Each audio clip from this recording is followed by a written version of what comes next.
श्री स्वामी समर्थ. गुरुवारचा दिवस होता. सकाळची वेळ होती. आकाशात हलकासा गुलाबी रंग पसरला होता. पक्ष्यांचा किलबिलाट सुरू झाला होता. गावातील मंदिरातून घंटानाद ऐकू येत होता. वातावरणात एक वेगळीच शांतता होती. त्या दिवशी गावातील प्रत्येक भक्ताच्या मनात एकच नाव होतं, श्री स्वामी समर्थ. कारण गुरुवार म्हणजे स्वामींचा दिवस. जो भक्त मनापासून स्वामींचं स्मरण करतो, त्याच्या आयुष्यातील संकटं स्वामी स्वतः दूर करतात, अशी त्या गावातील लोकांची श्रद्धा होती. याच गावात गणेश नावाचा एक साधा, गरीब पण अत्यंत श्रद्धाळू माणूस राहत होता. गणेश रोज सकाळी उठल्यावर सर्वप्रथम स्वामींच्या फोटोसमोर दिवा लावत असे. त्याचं घर छोटंसं होतं. घरात फार पैसा नव्हता, मोठ्या अपेक्षा नव्हत्या, पण स्वामींच्या नावावर त्याचा पूर्ण विश्वास होता. तो नेहमी म्हणायचा, स्वामी, माझ्याकडे काही नाही, पण तुमच्यावरचा विश्वास आहे. तो कधीही कमी होऊ देऊ नका. गणेशच्या घरात त्याची पत्नी सीता, वृद्ध आई आणि 2 मुलं राहत होती. गेल्या काही महिन्यांपासून त्यांच्या घरची परिस्थिती खूपच खराब झाली होती. काम मिळत नव्हतं. घरात धान्य कमी होत होतं. मुलांच्या शिक्षणाचा खर्च बाकी होता. आईच्या औषधांसाठी पैसे नव्हते. सीता दिवस-रात्र घर सांभाळत होती, पण तिच्याही मनात काळजी होती. एक दिवस ती गणेशला म्हणाली, आपण आता काय करायचं? घरात उद्यासाठी सुद्धा धान्य नाही. गणेश काही क्षण शांत राहिला. त्याने स्वामींच्या फोटोसमोर पाहिलं, हात जोडले आणि म्हणाला, काळजी करू नकोस.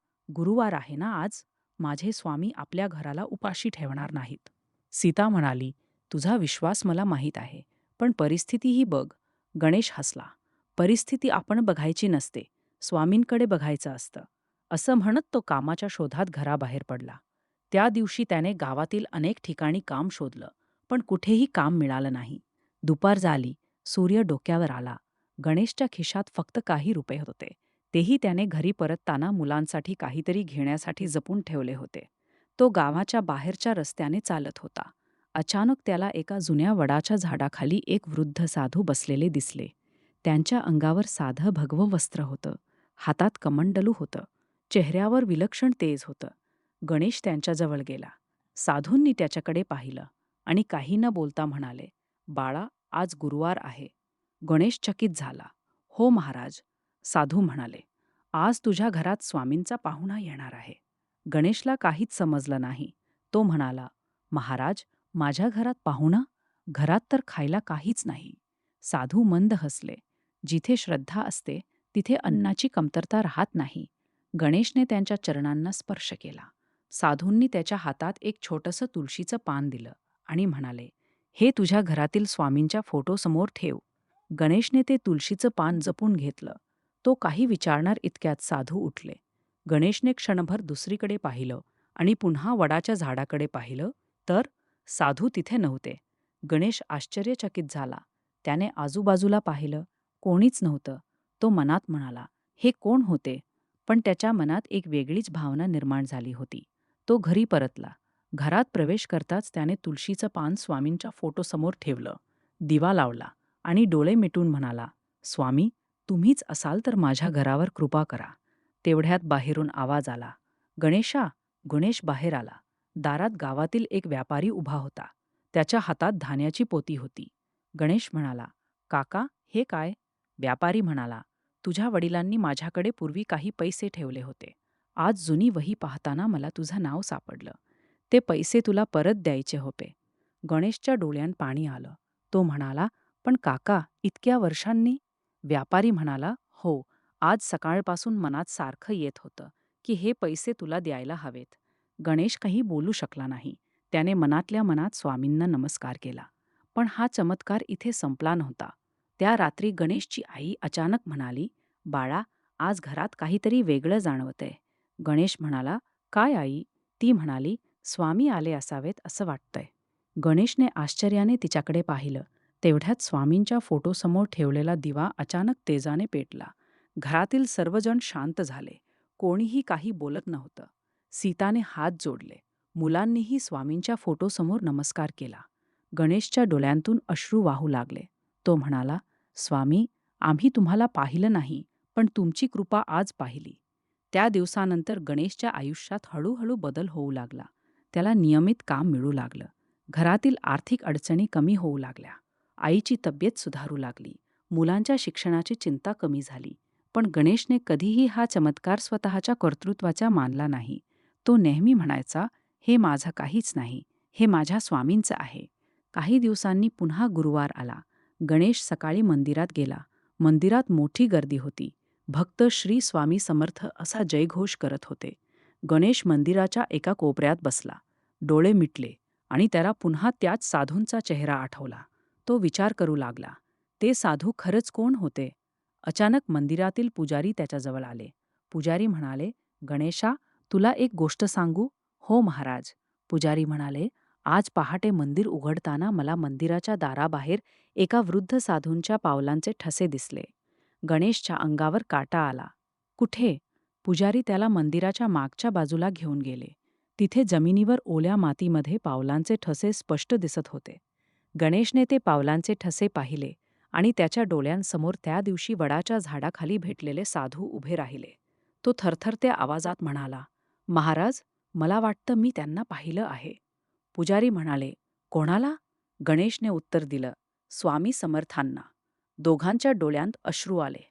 गणेश मंदिराच्या गाभाऱ्यासमोर बसला, हात जोडले आणि म्हणाला, स्वामी, माझी परीक्षा घ्या, पण माझी श्रद्धा कधीही घेऊ नका. त्या दिवसापासून गणेशने एक नियम केला. प्रत्येक गुरुवारी तो गरजू माणसाला अन्न देऊ लागला.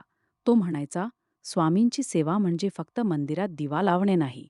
एखाद्या भुकेल्या माणसाला अन्न देणे, दुःखी माणसाला आधार देणे आणि संकटात असलेल्या माणसाला मदत करणे ही सुद्धा स्वामींचीच सेवा आहे.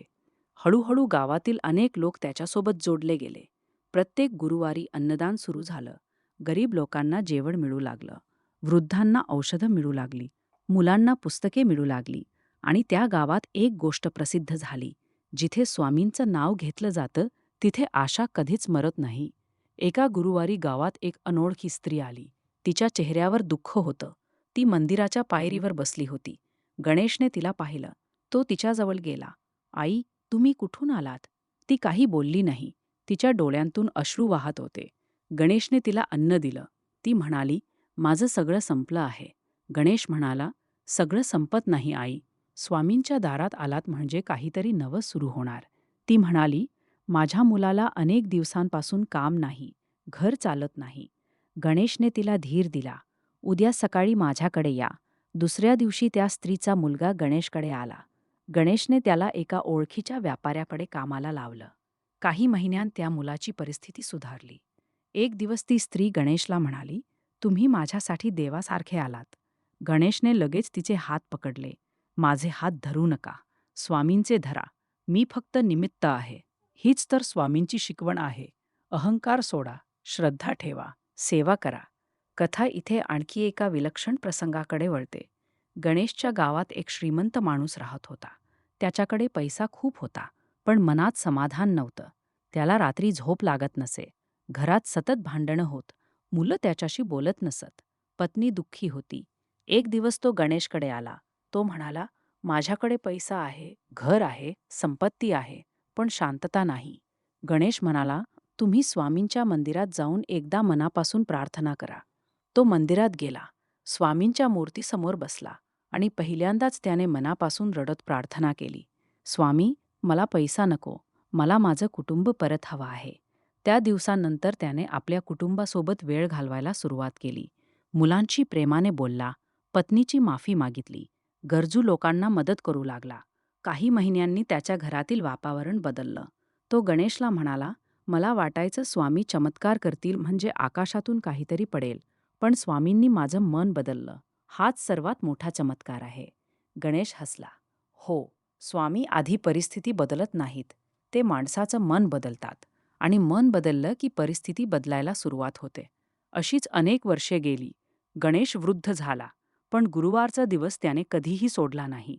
शेवटच्या काळातही तो स्वामींच्या फोटोसमोर बसून एकच मंत्र म्हणत असे, श्री स्वामी समर्थ, श्री स्वामी समर्थ, श्री स्वामी समर्थ. एक गुरुवार होता. घरातील सर्वजण त्याच्या आजूबाजूला बसले होते. गणेशने स्वामींच्या फोटोसमोर पाहिलं. त्याच्या चेहऱ्यावर शांत स्मित होतं. तो हळू आवाजात म्हणाला, स्वामी आले आहेत. घरातील लोकांनी विचारलं, कुठे? गणेश म्हणाला, इथेच, माझ्यासमोर. आणि त्याने डोळे मिटले. घरातील वातावरणात एक अद्भुत शांतता पसरली. त्या दिवशी स्वामींच्या फोटोसमोरचा दिवा बराच वेळ शांतपणे तेवत राहिला. गणेशच्या मुलाने त्या दिव्याकडे पाहिलं. त्याला आपल्या वडिलांचे शब्द आठवले, श्रद्धा ठेव, स्वामी कधीही सोडत नाहीत. मित्रांनो, ही कथा आपल्याला एक मोठा संदेश देते. आपल्या आयुष्यात कितीही संकटं आली तरी निराश होऊ नका. कधी-कधी आपण देवाला म्हणतो, स्वामी, माझं काम का होत नाही? माझ्या आयुष्यात एवढ्या अडचणी का? माझ्यावरच संकट का? पण कदाचित त्या संकटामागेही स्वामींची एखादी योजना असू शकते. आपल्याला जे हवं असतं ते लगेच मिळत नाही, पण त्याचा अर्थ स्वामी आपल्याला विसरले आहेत असा नाही. कधी-कधी उत्तर उशिरा मिळतं, कधी-कधी दुसऱ्या रूपात मिळतं आणि कधी-कधी आपल्याला वाटतं की काहीच घडलं नाही. पण मागे वळून पाहिल्यावर समजतं, अरे, त्यावेळी स्वामी माझ्यासोबतच होते. म्हणून गुरुवारी स्वामींचं स्मरण करा, घरात दिवा लावा, मन शांत ठेवा. ज्याला शक्य असेल त्याला मदत करा, भुकेल्याला अन्न द्या, गरजूला आधार द्या आणि सर्वात महत्त्वाचं, स्वामींच्या नावावर पूर्ण विश्वास ठेवा. कारण भक्ती म्हणजे चमत्काराची मागणी नाही. भक्ती म्हणजे संकटातही विश्वास टिकवून ठेवणे. आणि जेव्हा भक्ताचा विश्वास खरा असतो, तेव्हा देव कोणत्या रूपात मदतीला येतील हे कोणालाच सांगता येत नाही. कधी एखाद्या अनोळखी माणसाच्या रूपात, कधी एखाद्या छोट्याशा संधीच्या रूपात, कधी एखाद्या शब्दाच्या रूपात, कधी एखाद्या मदतीच्या हाताच्या रूपात आणि कधी स्वतः स्वामींच्या कृपारूपाने. म्हणून आज गुरुवारच्या या पवित्र दिवशी मनापासून म्हणा, श्री स्वामी समर्थ. पुन्हा म्हणा, श्री स्वामी समर्थ. आणखी एकदा मनापासून म्हणा, श्री स्वामी समर्थ. ज्यांच्या आयुष्यात संकटं आहेत त्यांना स्वामी बळ देवोत. ज्यांच्या घरात अडचणी आहेत त्यांच्या घरात सुख शांती नांदो. ज्यांना कामाची गरज आहे त्यांना योग्य मार्ग मिळो. ज्यांच्या मनात दुःख आहे त्यांना मानसिक बळ मिळो. आणि प्रत्येक भक्ताच्या मनात श्रद्धेचा दिवा कायम तेवत राहो. नी अक्कलकोट निवासी श्री स्वामी समर्थ महाराज की जय. नी श्री स्वामी समर्थ. नी श्री स्वामी समर्थ.